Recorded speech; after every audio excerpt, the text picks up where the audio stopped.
مسفرہ پارس صاحبہ، آپ کو آخری بار دو ٹوک اور واضح الفاظ میں سمجھا رہا ہوں کہ آپ مجھ سے اور میری چیزوں سے دور رہیں، ورنہ مجھ سے بے عزتی کے لیے خود کو تیار رکھیں۔ پھر آپ کے مگرمچھ جیسی آنکھوں سے بھلے سمندر جھلک پڑے یا برسات کی جھڑی جھلک جائے، مجھے رتی برابر پرواہ نہیں ہوگی۔ استری شدہ شرٹ لے کر آتی مسفرہ پارس کے ہاتھ سے ہینگر جھٹکتے سے چھین کر جازب ریان نے شرٹ کو غضبناک نظروں سے دیکھا اور ہینگر سمیت شرٹ کو ہوا میں اچھال کر وارڈروب کی طرف بڑھا۔ ہاتھ مار کر اس نے ہینگر سے وائٹ شرٹ کھینچ کر تان کر نکالی اور ہینگر واپس وارڈروب کے اندر پھینک کر زوردار دھماکے سے وارڈروب بند کر دی، جو اس بات کا اعلان تھا کہ وہ شدید برہم ہے۔ اب ٹشو بھگونے نہ بیٹھ جائیے گا، جلدی سے نیچے آئیں ورنہ میں چلا جاؤں گا۔ شرٹ جھٹکے سے پہن کر وہ بٹن بند کرتا آئینے کے آگے کھڑا ہو گیا۔ مسفرہ پارس نے ڈبڈباتی نظروں سے اسے دیکھا اور آنسو ضبط کرتی تیزی سے چینجنگ روم کی طرف چل دی۔ وہ واپس آئی تو جازب ریان کمرے میں نہیں تھا، البتہ اس کی پسندیدہ پرفیوم کی خوشبو اسے اپنی لپیٹ میں لی رہی تھی۔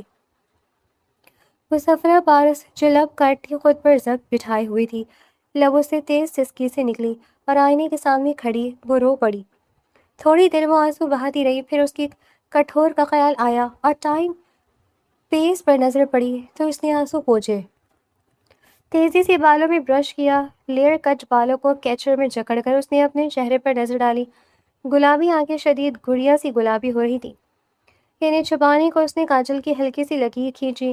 گلابی آنکھیں کاجل سے سج کر اور قاتل ہو گئی تھی، ناک لال ہو رہی تھی۔ میک اپ کی ایک تہہ جما کر اس نے نیچرل کلر سے لبوں کو رنگا۔ دروازے پر دستک ہوئی تھی، وائٹ دوپٹہ شانوں پر ڈالتی جس کے کناروں پر گلابی پھولوں کے خوشنما پرنٹ تھے، جس پر بہت سج رہے تھے۔ وہ دروازے تک آئی۔ بی بی، ناشتے کے لیے آپ کو بلا رہی ہیں۔ ملازمہ پیغام لے کر حاضر ہوئی۔ آ رہی ہوں، اسے جواب دے کر واپس کمرے میں آئی۔ وائٹ سینڈل پہنتے اس نے اپنی کتابیں اٹھائیں اور تیزی سے کمرے سے نکل کر ڈرائنگ روم تک پہنچی۔ السلام علیکم، کتابیں کاؤچ پر رکھتے سلام کر کے شانوں پر موجود دوپٹے کو سنبھالتی دادا جان کے آگے سر جھکا دیا۔ جیتی رہو بیٹا۔ دادا جان نے مسکراتے ہوئے سر پر ہاتھ رکھ کر دعا سے نوازا۔ یہی طریقہ رانا صاحب کے آگے اپنایا اور آخر میں اسما بیگم کے آگے سر جھکایا۔ سہاگن راؤ، آؤ بیٹھو، ناشتہ کرو۔ اسما بیگم نے اپنے برابر والی کرسی کی طرف اشارہ کیا۔ وہ خاموشی سے بیٹھ گئی۔ اس کے عین سامنے جازب ریان کمال بے نیازی سے ناشتے کے ساتھ نیوز پیپر میں گم تھا۔ تمہاری آنکھیں کیوں گلابی ہو رہی ہیں؟ چہرہ بھی ستا ہوا ہے، روئی ہو کیا؟ اسما بیگم کے سوال پر مسفرہ پارس کا ریڈ کی طرف بڑھتا ہاتھ ایک لمحے کو رک گیا۔ اتنی تیاری کے باوجود بھی وہ پکڑی گئی تھی۔ جازب ریان جو بظاہر بے پرواہ نیوز پیپر میں مگن تھا، اس نے نیوز پیپر کا کونا موڑ کر ایک ثانیے کو اسے دیکھا۔ چہرہ اور آنکھوں سے گلابی پر نمایاں تھا، جو اس بات کا غمازی تھا کہ وہ روئی ہے۔ سر جھٹک کر وہ دوبارہ نیوز پیپر میں گم ہو گیا۔ ٹھیک سے نیند نہیں آئی؟ اس نے مسکرا کر اسما بیگم کو مطمئن کرنا چاہا۔ خیال رکھا کرو اپنا، صبح صبح پھر تمہیں یونیورسٹی کے لیے جانا ہوتا ہے، رات ٹھیک سے سوگی نہیں تو طبیعت میں کسمندی ہوگی۔ اسما بیگم کہتے ہوئے سینڈوچ اس کی پلیٹ میں ڈالنے لگی۔ جی میں خیال رکھوں گی۔ مسفرہ پارس نے جلدی سے سر ہلایا۔ اوکے، دیر ہو رہی ہے، میں نکلتا ہوں۔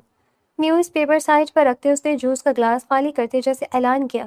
مسفرہ پارس سینڈوچ کا ٹکڑا فورک میں پھنسائے منہ میں ڈالنے لگی تھی۔ اس کا ہاتھ ایک منٹ کو اسی اینگل پر فریز ہو گیا۔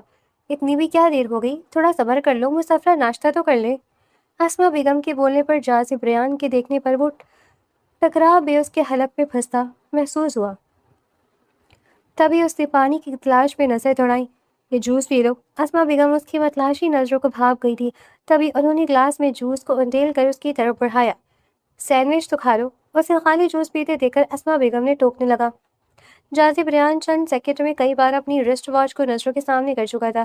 اسما بیگم کے کہنے پر بیٹھ تو گیا تھا، مگر اس کے ماتھے پر بڑھتی لکیریں مسفرہ پارس کو بآسانی نظر آ رہی تھی۔ وہ دادا جان اور رانا صاحب کی وجہ سے چپ تھا، جو خالصتاً بزنس کا مسئلہ ڈسکس کر رہے تھے۔ جب تک مسفرہ ناشتہ کری، تم یہ ورکی پراٹھا تو چکھ لو۔ اسما بیگم نے پراٹھوں کی ٹرے اس کی طرف بڑھائی۔ صبح صبح آئلی چیزیں پسند نہیں ہیں، آپ جانتی تو ہیں۔ اس نے پھر سے واچ کی طرف دیکھا تو مسفرہ پارس کرسی دھکیلتی اٹھ کھڑی ہوئی۔ تم یونیورسٹی میں کچھ کھا لینا۔ اسما بیگم کی ہدایت پر کتابیں اٹھاتے مسفرہ نے سر ہلا کر یقین دہانی کروائی۔ اس سے پہلے جازب ریان سب کو اللہ حافظ کہتا، لمبے قدم لیتا باہر نکل گیا، جبکہ کتابیں اٹھاتے پیچھے پیچھے مسافرہ بھی تھی۔ کیسی ہو سویٹی؟ ابھی وہ کار سے اتر ہی رہی تھی کہ وردہ اس کے سامنے آ کر کھڑی ہوئی۔ شوق سے وردہ نے جھٹ پٹ اسے گلے لگا لیا۔ اپنی کتابیں پکڑو، جازب اسے مصروف گفتگو دے کر بولا۔ شاید اسے کچھ زیادہ جلدی تھی یا مسافرہ پارس کے وجود کو زیادہ دیر برداشت نہیں کر پا رہا تھا۔ سوری۔ مسافرہ نے پلٹ کر فوراً کتابیں تھام لی۔ یہ کون ہے؟ وردہ نے اشتیاق سے جازب ریان کو دیکھتے سوال کیا۔ مسافرہ پارس کو اس گھڑی وردہ کی منٹوں میں فری ہونے والی فطرت بہت کھلنے لگی۔ وہ بیچارہ کسی کتاب پر انگلیاں پھیرنے لگی۔ اس کی زبان کو تو جیسے تالا لگ گیا تھا۔ آپ ہی اپنا تعارف کروا دیں، وردہ اسے دیکھتے ہوئے جازب ریان سے شوخی سے کہہ رہی تھی۔ میں جازب ریان ہوں۔ ناچار اسے تعارف کروانا پڑا۔ نائس نیم۔ میری عزیز سہیلی کے کیا لگتے ہیں؟ وردہ کے سوال نے خاموشی کھڑی مسافرہ پارس کی انگلیوں میں لرزش طاری کر دی۔ جازب ریان کے لب بھج گئے۔ وردہ سوالیہ نظروں سے اسے دیکھ رہی تھی۔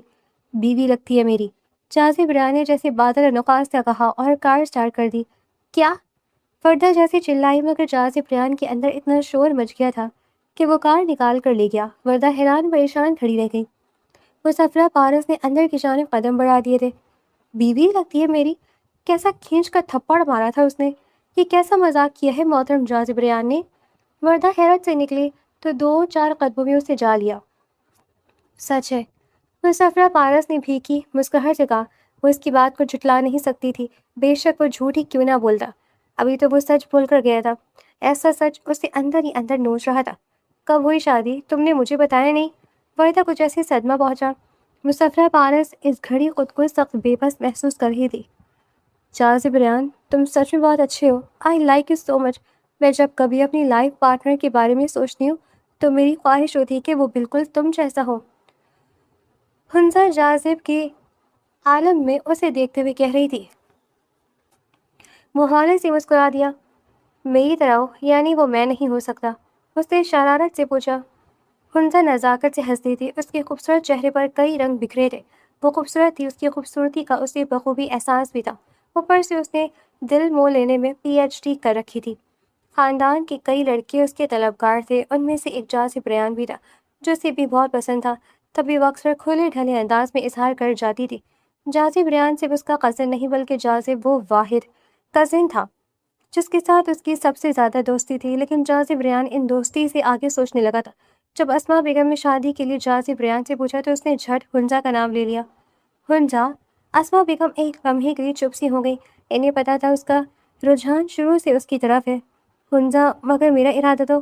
کم آن مما، مجھے پتا ہے آپ کا ووٹ کس کی طرف ہے، لیکن میں ہنزا کو پسند کرتا ہوں اور ہنزا بھی مجھے پسند کرتی ہے۔ جازب ریان نے اسما بیگم کی بات مکمل ہونے سے پہلے دو چوک انداز میں کہہ دیا۔ اسما بیگم بھی چپ کر گئیں۔ وہ رشتہ لے کر گئی تھیں۔ فراز صاحب کو کیا اعتراض ہو سکتا تھا؟ قابل بھتیجا خود کو ان کی بیٹی کا طلبگار تھا۔ عروسہ بھی خوش تھی۔ بڑوں نے سوچنے کا وقت لیے بنا ہاں کر دیا اور شادی کی تیاری شروع ہو گئی۔ بالآخر وہ دن بھی آ گیا جب ایجاب و قبول کے مرحلے طے ہونے تھے۔ نکاح خواہ آ چکے تھے لیکن ہنزا اپنے کمرے میں نہیں تھی۔ ہاں، اس کا لکھا پرچہ انہیں مل گیا تھا جس میں درج تھا وہ کسی اور سے شدید محبت کرتی ہے، شادی بھی اسی سے کرے گی۔ ان کے ہاں چونکہ خاندان سے باہر شادی کرنے کا رجحان نہیں تھا، اس لیے اس نے انتہائی قدم اٹھایا۔ فراز اور عروسہ ڈھہ سے گئے تھے۔ جازب ریان کا چہرہ سفید پڑ گیا۔ یہ سب اس کے لیے کسی شاخ سے کم نہیں تھا۔ ہنزا جو اس کی محبت کا دم بھرتی تھی اور نظر آتی تھی، وہ کسی اور کی طلب تھی اور وہ بیوقوف بنتا رہا اور اس کے جذبات سے کھیلتی رہی۔ وہ دادا جان فراز پر غصہ ہو رہے تھے۔ رانا صاحب دادا جان کو سنبھال رہے تھے جو بیٹے بہو کی بیٹی کو صحیح تربیت نہ کرنے پر لان تان کر رہے تھے۔ یہ وقت ان باتوں کا نہیں ہے، مہمان آئے بیٹھے، ہم اپنی عزت کا جنازہ نکالنے نہیں دیں گے۔ جائے رانا صاحب، نکاح خواہ کو بلا کے لائیں، بس لڑکی کے خانے سے ہنزا کا نام کاٹ کر مسافرہ پارس کا نام لکھ دیں۔ اسما بیگم نے ٹینس ماحول میں بھی اپنی حواس باہر رکھی اور کونے میں چپکے کھڑی پریشان صورت لی مسافرہ پارس کو پکڑ کر ان کے قریب لے آئیں۔ وہ پھٹی پڑی آنکھوں سے سب کو دیکھ رہی تھی۔ عروسہ اور فراز جس طرح اسے ملتجی نظروں سے دیکھ رہے تھے، اس پر اس نے زبان دانتوں تلے دبا لی کہ وہ ہمیشہ سے ان کی فرما بردار دبو سی بیٹی رہی تھی جو ہنزا جیسی تیز ترار بہن کے آگے ہمیشہ پستی منظر میں چلی جاتی تھی۔ جازب ریان نے اسما بیگم کو دیکھا تھا۔ تم نے اپنا انتخاب دیکھ لیا، میرا ووٹ ہمیشہ سے مسافرہ کے لیے ہی تھا۔ اسما بیگم کی سرگوشی نے جازب ریان کو کچھ کہنے کے قابل نہ چھوڑا تھا۔ ڈری سہمی مسافرہ پارس کے سر پر بھاری زرد تار آنچل ڈال کر اسے بٹھا دیا گیا۔ اسما بیگم اور عروسہ اس کی دائیں بائیں آ کر بیٹھ گئی تھی۔ جازب ریان نے ایک نظر مسفرہ پارس پر ڈالی اور تیزی سے باہر نکل گیا۔ مجبوراً ہی صحیح، لیکن جازب ریان نے اسے اپنی زوجہ کے اعجاب میں قبول کر لیا تھا۔ اس نے صرف کاغذ کی حد تک اسے قبول کیا تھا، وہ تو اسے اپنے روم میں بھی جگہ دینے کو تیار نہ تھا، مگر بڑوں کے خیال نے اسے چپ رہنے پر مجبور کر دیا۔ اس سیج کو اس نے ہنزا کے تصور میں سجایا تھا اور آج وہاں مسفرہ پارس تھی۔ سیج سے پھولوں کی لڑیوں کو نوچتا وہ اتنا وحشی خونخوار لگ رہا تھا کہ مسفرہ پارس کا دل سوکھے پتے کی طرح کانپنے لگا۔ اسے لگا اب بھی وہ اس کا بھی ایسا حشر کر دے گا جیسے نازک پھولوں کا کیا ہے۔ اٹھو بیٹ سے اور شکل گم کرو اپنی۔ وہ دھاڑت و لرزتے وجود سے جلدی سے بیٹ سے اتری۔ وہ اس کی کوشش میں وہ جتنی بار دوپٹے اور بھاری شرارے تلے ڈولی، اس پر جازب ریان خونخوار نظروں سے اسے گھورتا رہا، جیسے ہنزا کے اپنے عاشق کے ساتھ بھاگنے میں اسی نے ساتھ دیا ہو یا وہ قصوروار ہو۔ ہاں، قصور تو اس کا تھا، کیونکہ وہ ہنزا کی سگی بہن جو تھی۔ ہنزا جس طرح فطرتاً تیز ترار اپنے حسن پر نازا جانے محفل ہوا کرتی تھی، جیسے دلوں کو مٹھی میں کرنے کا فن آتا ہو، مسفرہ پارس اسی قدر دبو، خاموش طبع اور لوگوں سے گھبرانے والی تھی۔ عروسہ اور فراز نے جس طرح اس سے معافی مانگی تھی، وہ خود کو یوں شرمسار محسوس کری تھی جیسے ہنزا نہیں، اس نے ان کے سر کو جھکا دیا ہو۔ جازب ریان کا رویہ بہت اہانت آمیز ہوتا تھا۔ وہ اس کے کسی عمل کو نہیں سراہتا تھا، بلکہ اس کا خیال رکھنے پر اکثر اسے جھڑکیاں ہی سننے کو ملتی تھی۔ آج جازب ریان کی طبیعت ٹھیک نہیں تھی، اس لیے وہ جلدی گھر لوٹ آیا تھا۔ سر میں درد ہے؟ مسفرہ نے ڈرتے ڈرتے پوچھا۔ چائے لے آؤں یا کچھ کھائیں گے؟ پہلے جواب ابھی نادرا تھا کہ دوسرا پوچھا۔ جازب میڈیسن لا دوں؟ بتائیں نا کیا ہوا ہے؟ اب کیوں اس نے پھر ہمت کر کے پوچھا۔ سر دونوں ہاتھوں میں تھامے جازب ریان نے سرخ خونخوار نظروں سے اسے دیکھا۔ مسفرہ کی ریڑھ کی ہڈی میں سنسناہٹ ہونے لگی۔ وہ ڈر کر بیڈ سے 2 قدم دور ہوئی۔ دفع ہو جا یہاں سے، میرے اس حل کی ذمہ دار تم ہو، تمہاری شکل دیکھ کر خون کھولتا ہے میرا۔ مسفرہ کے پورے وجود میں کپ کپی طاری ہو گئی۔ وہ تیزی سے کمرے سے نکلی، مگر اس سے بھی تیزی سے آنسو آنکھوں سے نکل آئے تھے۔ کیا ہوا؟ اسما بیگم گزر رہی تھی، اسے تیزی سے کمرے سے باہر آتا دیکھ کر ٹھٹک گئی۔ مسفرہ نے جلدی سے آنسو صاف کیے۔ کچھ نہیں تائی جان۔ جازی نے کچھ کہا؟ اسما بیگم نے سنجیدگی سے پوچھا۔ رکو میں پوچھتی ہوں اس سے۔ اسما بیگم کمرے کی طرف بڑھی۔ تائی جان پلیز۔ مسفرہ نے اسما بیگم کو بازو سے پکڑ لیا۔ ارے بات تو کرنے دو، کس گناہ کی سزا دے رہا ہے وہ تمہیں؟ حد ہو گئی۔ اسما بیگم کو کچھ زیادہ ہی غصہ آ گیا تھا۔ وہ روز اول سے جازب کا رویہ دیکھ رہی تھی۔ اکثر مسفرہ انہیں چھپ چھپ کے روتی نظر آتی تھی۔ آنسو بہاتی مسفرہ نفی میں سر ہلاتی ان کے سامنے ہاتھ جوڑ گئی تھی۔ اسما بیگم کو جیسے افسوس ہوا تھا، اسے تھام کر وہ لاؤنج میں لے آئیں۔ مجھے معاف کر دو، تمہارے ساتھ زیادتی کرنے میں سر فہرست میں ہوں۔ اسما بیگم کو خاموش طبع سگھڑ دھیمے سے مسکراتی مسفرہ ہمیشہ جازب کے لیے پسند تھی، لیکن جب جازب نے ہنزا کا نام لیا تو انہوں نے ہاں کر دی تھی کہ بیٹی تو وہ بھی دیور کی ہی تھی۔ پھر جازب جس کے ساتھ خوش رہتا، اس میں ان کی خوشی بھی شامل ہوتی۔ لیکن عین موقع پر ہنزا نے گھر چھوڑ کر جو داغ سب کے ماتھے پر لگایا، اسے چھپانے کے لیے انہیں مسفرہ کو قربانی کا بکرا بنانا پڑا۔ گو کہ وہ آج بھی ان کی اولین پسند تھی، لیکن جازب کے رویے پر وہ اکثر دکھی ہو جاتی تھی۔ ایسی باتیں نہ کریں تائی جان، معافی نہ مانگے۔ سو سو کرتی وہ شرمسار ہوئی۔ ذرا عقل نہیں اس لڑکی میں، جس سے محبت کا دم بھرتا تھا وہ تو دل میں تارے دکھا گئی، اور جو پارس تھی اس کی قدر نہیں۔ اگر مجھے پتا ہوتا کہ اس کے رنگ ڈھنگ ایسے ہوں گے، یہ تمہارے ساتھ ایسا رویہ رکھے گا، تو کبھی تمہیں زبردستی اس کی زندگی میں شامل نہ کرتی۔ اسما بیگم کو آج کچھ زیادہ ہی غصہ آ رہا تھا۔ ابھی بھی وقت نہیں گزرا، میں بات کرتی ہوں رانا اور ابا جان سے، وہ فراز اور عروسہ سے بات کریں، تمہارے لیے بہت قدر کرنے والا شخص ڈھونڈ دوں گی۔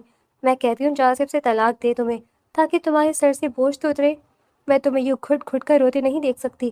دے طلاق، اسے بھی تو پتہ لگے۔ تائی جان، مسفرہ پارس پوری جان سے لرزی۔ میں طلاق نہیں لوں گی، کبھی بھی نہیں۔ اس کے آنسوں میں مزید روانی آ گئی۔ طلاق نہیں لو گی؟ یوں صبح شام اپنی بے عزتی کرواتی رہو گی؟ تمہیں کیا لگتا ہے پتھر میں جھونک لگ جائے گی؟ وقت گزر گیا بیٹا، جب عورتیں سالوں کسی کا انتظار کرتی تھی کہ وہ پلٹ آئے گا۔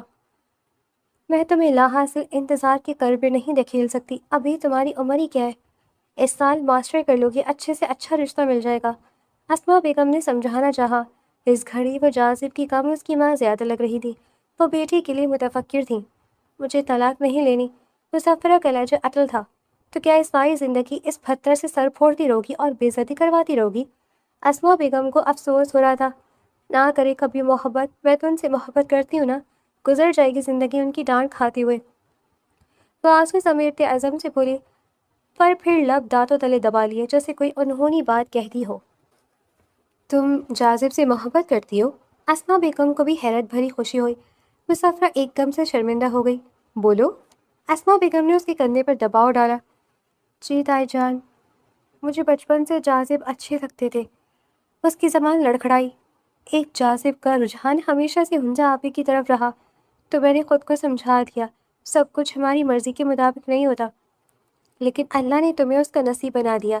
اسما بیگم نے اس کی بات کو بڑھایا۔ وہ چپ رہی۔ تم نے بھی کہا سر پھوڑ دیا، اور یہ جاذب اسے جانے کب کھرے کھوٹے کی پہچان ہوگی۔ اسما بیگم کو جہاں یہ حقیقت جان کر خوشی ہوئی، وہیں مسافرہ اور جاذب کے بیچ کی دوری کھلنے لگی تھی۔ جب اللہ نے انہیں میرا کر دیا تو ان کی محبت بھی میرا نصیب بنا دے گا۔ اس کے لہجے میں عزم تھا۔ اسما بیگم نے صدق دل سے آمین کہا تھا۔ کیسی ہو جازی؟ جاذب ریال لیپ ٹاپ پر بزی تھا۔ جب اس کے نمبر پر کال آئی وہ بزی تھا، اس لیے اس نے اسپیکر آن کر دیا۔ میں ٹھیک، آپ کون؟ مصروف انداز میں ٹائپنگ کرتے اس نے افتضاح کیا۔ جازی پہچانا نہیں؟ میں تمہاری ہنزا۔ اسپیکر سے آتی آواز پر اس کے ہاتھ ساکت رہ گئے تھے۔ نظر بے ساختہ سیل فون کی اسکرین کو گھورنے لگی تھی۔ کوئی نیا نمبر تھا؟ ہاں، پہچانو گی بھی کیسے؟ ناراض جو ہو، میں نے اتنا برا جو کیا تمہارے ساتھ؟ اسپیکر سے آواز آ رہی تھی۔ سی کی آواز پر اس کی نظر سامنے دیوار پر اٹھتی۔ مسافرہ کافی لے کھڑی تھی اور غالبہ ہنزا کی آواز سن کر کافی چھلک کر اس کے ہاتھ دھو گئی تھی۔ چہرے پر ہوائیاں اڑنے لگی تھی۔ جازی، جو کچھ ہوا میں اس پر شرمندہ ہوں۔ آئی نو میں نے تمہیں ہرٹ کیا۔ میں بہک گئی تھی۔ فہد کی چکنی چپڑی باتوں میں آ گئی تھی۔ پاگل تھی جو تمہاری محبت کی قدر نہیں کی۔ وہ جانے کیا کیا کہی تھی۔ جازب ریان کی نظر مسافرہ کے دھواں دھواں چہرے کی طرف تھی۔ کافی سائٹ پر رکھ کر وہ تیزی سے کمرے سے باہر نکل گئی تھی۔ جازب ریان کی نظریں دور تک گئی تھیں۔ جازی، میں تم سے ملنا چاہتی ہوں۔ کل تم مجھے کافی شاپ مل سکتے ہو؟ ہنزا بہت آس سے پوچھ رہی تھی۔ ہاں مل سکتا ہوں، 5 بجے۔ اس نے سیل فون قریب کر کے کہا۔ اوہ تھینک یو سو مچ جازی، میں بہت شرمندہ ہوں، مجھے یقین تھا تم مجھے معاف کر دو گی۔ ہنزا کیا ہی تھی، اور کمرے کے باہر دروازے سے لگی مسافرہ پارس جیسے ڈھہ سی گئی تھی۔ مسافرہ، سردیوں کا آغاز ہو چکا ہے، تم بدلتے موسم کے حساب سے شاپنگ ہی کر لو۔ دسمبر اب بس اختتام کی طرف گامزن ہے۔ نیا سال شروع ہونے والا ہے۔ نئے سال کو نئے انداز سے خوش آمدید کہو تاکہ زندگی کا ہر دن خوبصورت ہو۔ اسما بیگم صبح سے نوٹ کر رہی تھی۔ وہ کچھ بکھری بکھری سی تھی، بار بار گھڑی کی طرف دیکھ رہی تھی۔ اس نے جیسے کوئی بات نہیں سنی تھی ان کی، ورنہ وہ سال 9 کے لیے بہت اہتمام کرتی تھی، لیکن اب اس کی زندگی میں جیسے پت جھڑ کا موسم ان ٹھہرا تھا۔ تائی جان، 5 بج گئے نا؟ اس نے خلا میں گھرتے پوچھا۔ ہاں وہ تو روز بھی بجتے ہیں، آج کون سی نئی بات ہے؟ اور اب تو 7 بجنے والے۔ اسما بیگم نے گھڑی کی طرف دیکھتے ہوئے کہا۔ ہاں وہ ابھی ان کے پاس ہوں گے، اتنے دنوں بعد جو ملے ہیں۔ وہ خود کلامی کے انداز سے بولی۔ کیا کہہ رہی ہو؟ اسما بیگم سن نہ سکی۔ کچھ نہیں، اس نے لب کچلی۔ میں تم سے سردیوں کی شاپنگ کا پوچھ رہی ہوں، کب کرو گی؟ میرا دل نہیں ہے تائی جان، اس نے بے دلی سے کہا۔ السلام علیکم۔ اس گھڑی جازب ریان لاؤنج میں داخل ہوا تھا۔ مسافرہ نے چونک کر اسے دیکھا جیسے پہلی بار دیکھ رہی ہو۔ آج بہت زیادہ فریش لگا، چہرے پر اتنے دنوں سے جو بیزاریت آ رہی تھی آج وہ غائب تھی۔ مسافرہ کے دل کو جیسے کسی نے نوچ ڈالا تھا۔ آج دیر کر دی تم نے آنے میں؟ اسما بیگم کو ہی پوچھنے کا استحقاق حاصل تھا، ورنہ مسافرہ اس کے سامنے چوں تک نہ کر سکتی تھی۔ السلام علیکم۔ فراز اور عروسہ کی اچانک آمد پر مسافرہ بھی میں اٹھنے کی بھی تاب نہ رہی۔ اسے کسی انہونی کا احساس ستانے لگا۔ آ رہی تم دونوں؟ آؤ آؤ۔ اسما بیگم خوش دلی سے عروسہ سے گلے ملی۔ بالکل اچانک آئے، تم لوگ فون بھی نہیں کیا؟ اسما بیگم نے بات برائے بات کی۔ ہمیں تو جازی نے فون کر کے بلایا ہے، فراز نے مسکراتے ہوئے کہا، تو اسما بیگم نے بھی قدرے تشویش سے جازب ریان کے چہرے کی طرف دیکھا جو کمال سکون سے صوفہ پر بیٹھا تھا۔ وہ آج سے پہلے اسے اتنا اسودہ کبھی نظر نہیں آیا تھا۔ سب کو معاملے کی سنگینی کا احساس اس وقت ہوا جب رانا صاحب کے ساتھ دادا جان بھی تھوڑی دیر میں داخل ہوئے۔ کیا بات ہے جازب، تم نے سب کو کیوں اکٹھا کیا ہے؟ اسما بیگم کو ہول اٹھنے لگی کہ کہیں وہ مسافرہ کے متعلق کوئی فیصلہ تو نہیں کرنے لگا تھا۔ مسافرہ کی ٹانگیں بری طرح لرزنے لگی تھیں۔ اس نے پیروں کو سمیٹ کر گھٹنے سینے سے لگا کر دونوں ہاتھ گھٹنوں کی گرد کس لیے۔ میں ابھی ہنزا سے مل کر آ رہا ہوں۔ اس نے کل مجھے فون کر کے ملنے کی خواہش ظاہر کی تھی۔ تم اس سے ملنے گئے تھے؟ کیوں؟ اسما بیگم بیچ میں ہی بول پڑی۔ انہیں یہ بات ذرا بھی اچھی نہیں لگی تھی۔ وہ بہت شرمندہ ہے۔ جس کی شبہ پر اس نے انتہائی قدم اٹھایا تھا وہ اپنی فیملی سے ڈر کر وہاں پہنچا ہی نہیں۔ ہنزا اپنی دوست کے گھر رہ رہی ہے۔ وہ واپس آنا چاہتی ہے، آپ سب سے معافی مانگنا چاہتی ہے۔ جازب ریان کمال سکون سے گویا ہوا۔ اس سے کہہ دو وہ ہمارے لیے مر گئی ہے، ہمارا ایک ہی بیٹی ہے، ہمارا اس سے کوئی واسطہ ہی نہیں ہے، اور اس سے کہہ دینا وہ بھولے سے بھی میرے سامنے نہ آئے، اور تم بھی آج کے بعد اس کے متعلق ہم سے کوئی بات نہیں کرنا۔ فراز صاحب آپے سے باہر ہوئے۔ تمہارا غصہ اپنی جگہ فراز، لیکن یہ بھی سوچو کہ لڑکی ذات کب تک دوست کی گھر رہے گی؟ آگے سے کچھ ہو گیا تو ہماری عزت پر حرف آئے گا۔ دادا جان نے سمجھانا چاہا۔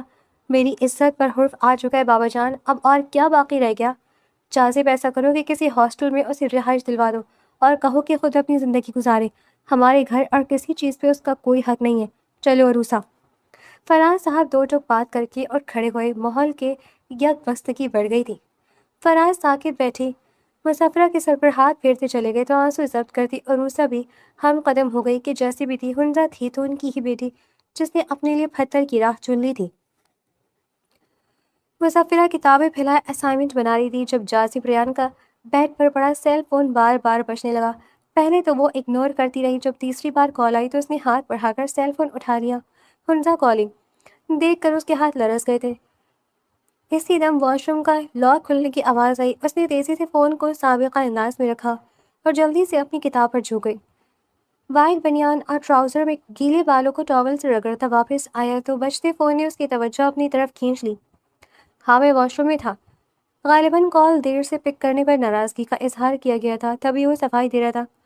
ہنزا میں نے گھر والوں سے تمہارے متعلق بات کی ہے مگر چچا جان نے سننے کو تیار نہیں ہے۔ بٹ یو ڈونٹ وری، میں تمہارے ساتھ ہوں۔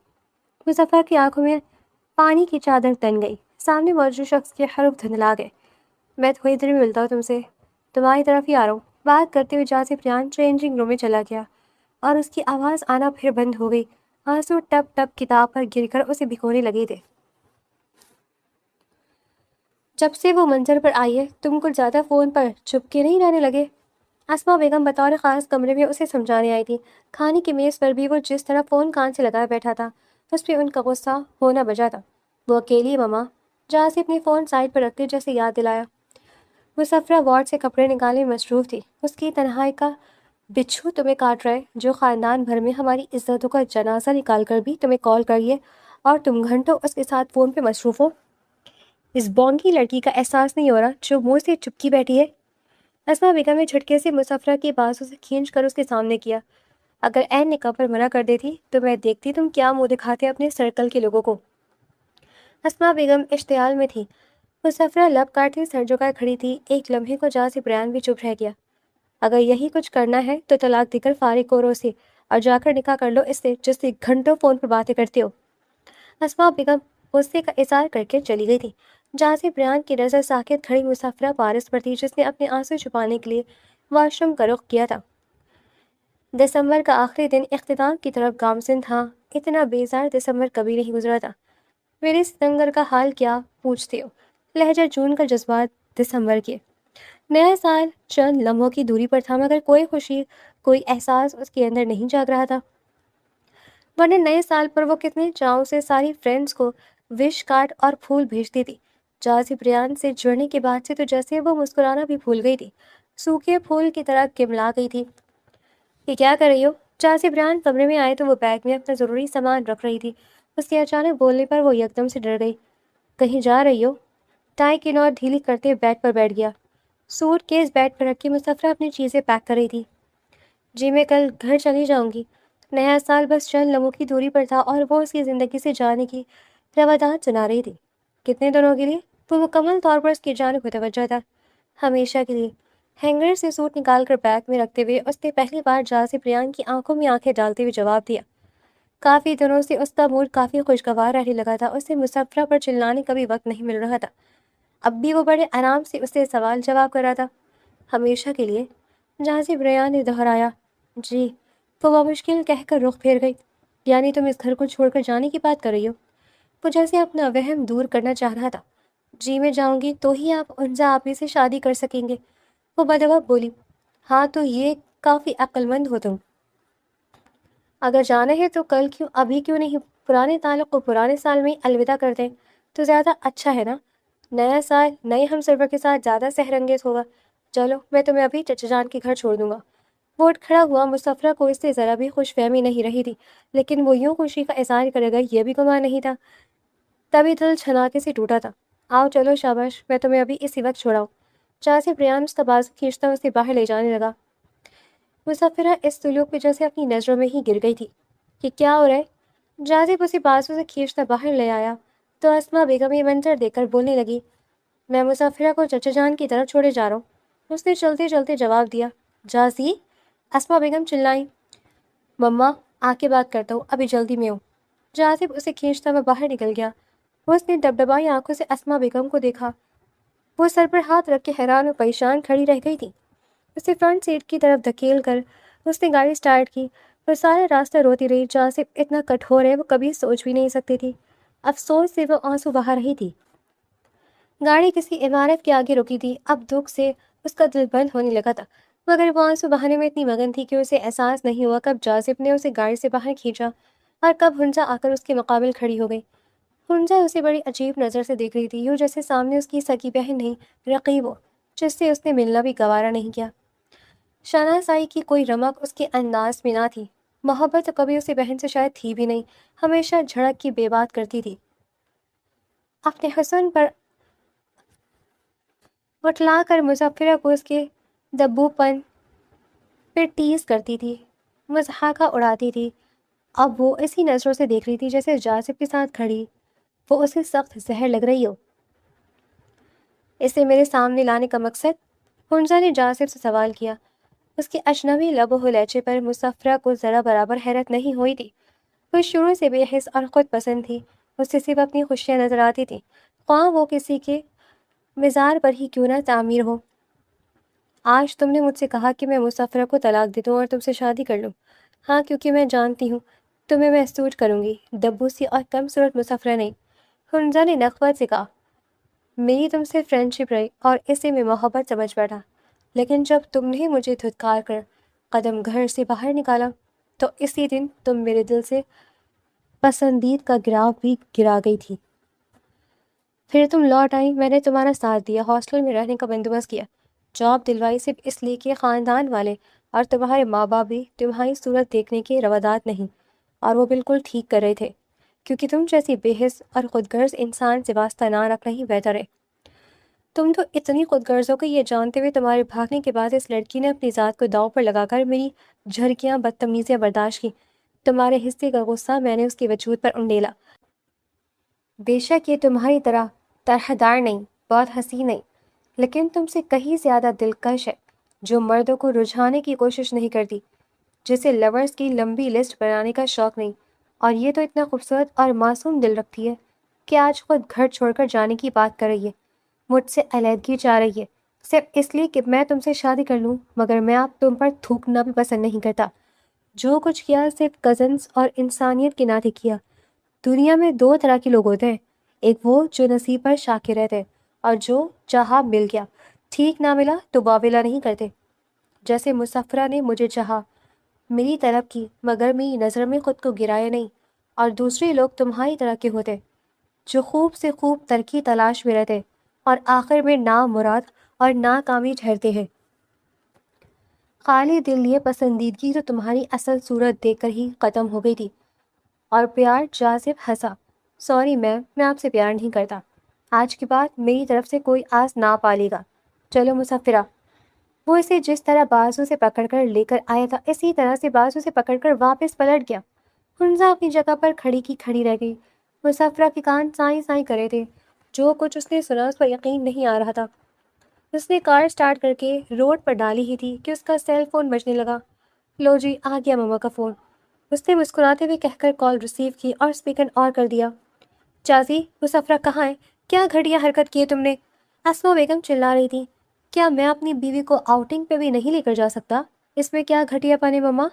وہ شوقی سے بولا، تم سچ کہہ رہے ہو؟ اس کے بدلے انداز میں اسما بیگم کو اسد مسرت ہوئی تھی۔ تو آپ اپنی گونگی بہو سے پوچھ لیں۔ ویسے مما، آپ کا ووٹ شروع سے مسفرہ کے لیے کیوں تھا؟ مجھے اس کی وجہ اب سمجھ آئی۔ وہ شرارت سے قہقہہ لگا کر بولا، کیا وجہ تھی؟ اسما بیگم بھی جاننا چاہ رہی تھی۔ ہر ساس کی خواہش ہوتی ہے بہو گونگی ہو، جو زیادہ نہ بولے، تو میمہ نہ کرے۔ مسفرہ کو بھرپور نظروں سے دیکھتے کہہ رہا تھا۔ مسفرہ بلش ہو کر چہرہ موڑ چکی تھی۔ کوئی گونگی نہیں ہے میری بہو، بس سوچ سمجھ کر بولتی ہے، تمہاری طرح پرکھی نہیں اڑاتی۔ اسما بیگم نے الٹا لیٹاڑ کر فون بند کر دیا۔ جازب ریان نے اسے بازو سے پکڑ کر اپنی طرف کھینچا۔ کیا گھل کر پلایا میری ماں کو؟ وہ پوچھ رہا تھا۔ وہ نظریں چرا گئی۔ جانتی ہو ڈیئر وائف، مرد کبھی خود غرض عورت سے محبت نہیں کرتا۔ وہ محبوبہ میں اپنی ماں جیسی خالص محبت ڈھونڈتا ہے۔ مسفرہ کے لیے اس کا دھیما لب لہجہ نیا تھا۔ وہ خاموشی سے سن رہی تھی۔ پہلے سوری بولو یا تھینک یو؟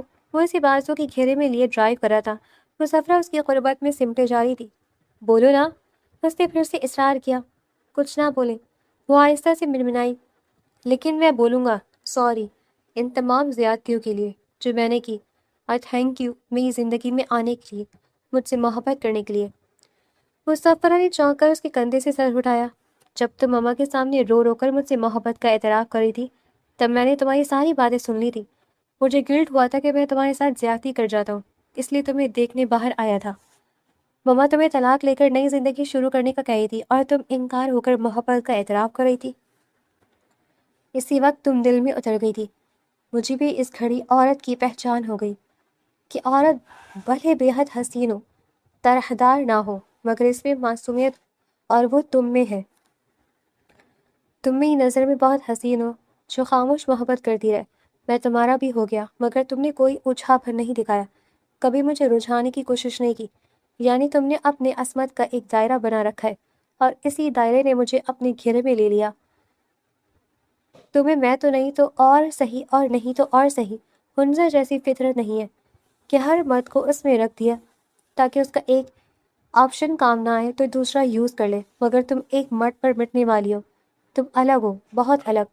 تمہاری اسی ادا نے مجھے اپیل کیا کہ محبت کے باوجود تم خود میری زندگی سے نکلنے کا فیصلہ کر چکی تھی۔ اتنی آسانی سے فیصلہ کر لیا تھا تم نے۔ اس کے بالوں کو ہولے سے مٹی میں بھر کر اس کا چہرہ قریب کیا تو وہ بری طرح سٹپٹا گئی۔ آسان نہیں تھا، محبت میں کوئی بھی فیصلہ آسان نہیں ہوتا، اور بچھڑنے کا فیصلہ تو بہت جان لیوا ہوتا ہے۔ اور کتنی راتیں، کتنی نیند گنوا کر میں نے یہ فیصلہ لیا تھا۔ وہ ہولے سے بولی، جی لو ہی میرے بنا۔ اس نے سر کے بالوں کو جھٹکا دیا۔ اس کے لبوں سے ہلکی سی سسکی نکلی۔ یقیناً نہیں، لبوں سے بے ساختہ نکلا۔ پھر کیوں اتنا کٹھور فیصلہ کیا؟ میں آپ کی خوشی چاہتی تھی بس، اور میری خوشی اب اس گونگی لڑکی کے ساتھ ہے، آئی سمجھ؟ جازب نے اپنا سر اس کے سر سے ٹکرایا۔ میں گونگی نہیں ہوں۔ وہ کب سے اسے گونگی کہے جا رہا تھا، اب کیوں اس نے برا مان لیا تھا؟ اچھا جی، پھر بتاؤ ان 2 ماہ میں کتنا بولی ہو میرے آگے؟ وہ ہنسا۔ ہاں تو آپ نے بولنے کا موقع کب دیا؟ ہر وقت تو دھاڑتے رہتے تھے۔ اس نے منہ بنا کر کہا۔ وہ اسے بے ساختہ ساتھ لگا کر ہنس دیا۔ ہنزا نے جو کیا اس کا غصہ تھا۔ ریجیکٹ ہونا کسی کو اچھا نہیں لگتا، مجھے تو قطعی نہیں۔ سوری سویٹی، تمہیں میرا غصہ برداشت کرنا پڑا، لیکن تمہاری خاموشی نے مجھے اسیر کر لیا کہ تم نے کبھی پلٹ کر جواب نہیں دیا۔ بس آنسو بہاتی رہی، اور تمہارے آنسو میرے دل پر گر کے تمہارا نام لکھ گئے۔ مسافرہ کو یہ حسین پل لگے، اب تم میری جان بنتی جا رہی ہو۔ جازب ریان نے بے ساختہ اس کے بالوں پہ لب رکھ دیے تھے۔ کار سیویوں پہ رک گئی۔ یہاں کیوں؟ مراد کے وقت سیویوں آنے پر چونکی۔ آؤ تو بتا دو۔ اپنی طرف کا دروازہ کھول کر اسے بھی اترنے کا اشارہ کیا۔ وہ حیران سے اتر گئی۔ جازب نے ایک ڈبہ اٹھایا اور ایک جست میں کار کے بونٹ پر جا کر بیٹھ گیا۔ آؤ، اپنا ہاتھ اس کی طرف بڑھایا۔ کچھ نہ سمجھی، مظفرہ نے اپنا ہاتھ اس کے ہاتھ پہ دے دیا۔ چند ثانیے بعد وہ ہونٹ کے اوپر اس کے پہلو میں بیٹھ گئی۔ اس وقت سیویوں پر گہما گھمی تھی۔ منچولوں کے پرشور قہقہے، فلک جاگاف نعرے، بچوں کی مستیاں، کئی رنگ تھے۔ جازب ریحان نے کیک نکال کر بونٹ پر رکھ دیا، جس پر ہیپی ٹو اور ہیپی نیو ایئر دیکھ کر اسے ساری کہانی سمجھ آ گئی۔ پہلے تو سوچا تھا کہ گھر میں تمہارے ساتھ سیلیبریٹ کروں گا، مگر سچویشن چینج ہونے کے باعث یہاں کا پلان بنا لیا، اور یہ زیادہ رومانٹک ماحول ہے۔ کیوں؟ ہوا سے لہراتے اس کے آنچل کو پکڑ کر وہ محبت سے اسے دیکھتے ہوئے کہہ رہا تھا، میں چاہتا ہوں پچھلے سال کی ساری کرتوتیں ہم پچھلے سال کے آخری لمحوں میں ہی چھوڑ کر نئے سال کو محبت سے خوش آمدید کریں۔ جاذب کہہ رہا تھا اور اسی وقت منچلوں نے کاؤنٹ ڈاؤن شروع کر دیا تھا۔ 10، 9۔ جاذب بھی ان کے ساتھ اہم آواز تھا۔ ہر جانب مسرت کے رنگ تھے، ماحول تالیوں پٹاخوں کی آواز سے گونجنے لگا۔ وہ پٹاخوں کی آواز سے ڈر کر اسے جا لگی۔ جاذب نے اس کا ہاتھ تھام کر کیک کا کاٹا، آسمان آتش بازی سے خوبصورت ہو رہا تھا۔ جب اس کا سیل فون بجنے لگا، جاذب نے سیل فون اس کی طرف بڑھا دیا۔ ہنزا کالنگ پہ مسفرہ کو غصہ آیا تھا۔ کیسی خودغرض بہن تھی جو بہن کا بسا بسائے گھر اجاڑنے پر تلی تھی۔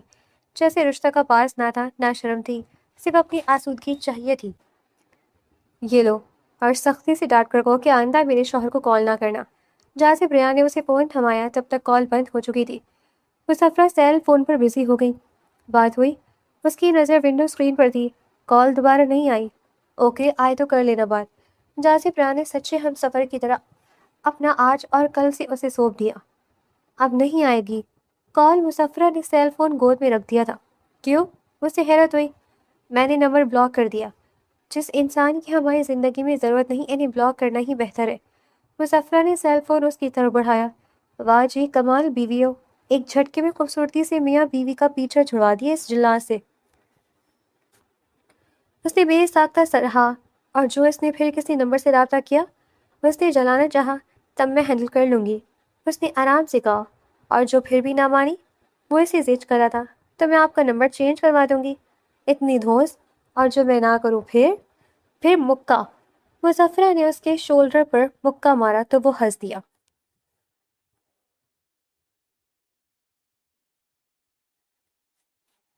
ڈیئر ریڈرز، یہ تھا آج کا ہمارا انٹرسٹنگ ناول۔ مزید ایسے انٹرسٹنگ ناولز ہمارے چینل پر ڈیلی سننے کے لیے چینل کو سبسکرائب کریں، ویڈیو کو لائک کریں اور کمنٹ سیکشن میں اپنی رائے لازمی دیں۔ اللہ حافظ۔